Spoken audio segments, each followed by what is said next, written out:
Hi friends, welcome to ML updates. ఈ వీడియోలో breaking news రావడం జరిగింది. దానికి సంబంధించిన పూర్తి వివరాలు మీకు ఎక్స్ప్లెయిన్ చేస్తాను. వరుసగా ఆంధ్రప్రదేశ్లో ఏదైతే వరుసగా ఇక్కడ డెత్స్ మరణాలు అయితే సంభవిస్తున్నాయో దానికి సంబంధించి సీఎం గారు క్లారిటీ అయితే ఇచ్చారు. దానికి సంబంధించిన పూర్తి వివరాలు మీకు ఎక్స్ప్లెయిన్ చేస్తాను. జంగారెడ్డిగూడెంలో అన్ని సహజ మరణాలే. అనారోగ్యం, ఇతరత్ర కారణాలతో నెలకు ఆ ఊర్లో 90 మంది సాధారణంగానే చనిపోతూ ఉంటారు. అక్రమ మద్యం వల్ల జరిగినవే అన్నట్లు తెదేపా యాగదీస్తుంది. సో మద్యం ధరలు తగ్గించాక కల్తీ మద్యం ఎందుకు ప్రబలుతుంది? సో ముఖ్యంగా చూసుకున్నట్లయితే పశ్చిమ గోదావరి జిల్లా జంగారెడ్డిగూడలో చోటు చేసుకుంటున్న అన్ని సహజ మరణాలు అంటే వరుసగా ఇటీవల కాలంలో అనేక మంది అయితే అక్కడ చనిపోవడం జరుగుతుందన్నమాట. అయితే దీనికి సంబంధించి ప్రభుత్వం ఒక నివేదికను అయితే తయారు చేసింది.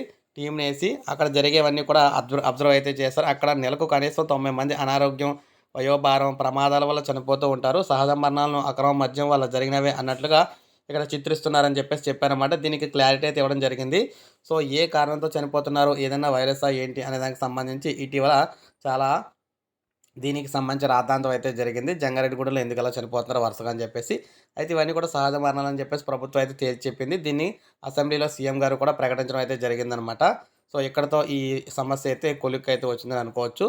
సో ఇది ఫ్రెండ్స్ ఈ వీడియో నచ్చితే లైక్ చేయండి. సబ్స్క్రైబ్ చేసుకోకపోతే మన ఛానల్ సబ్స్క్రైబ్ చేసుకోండి.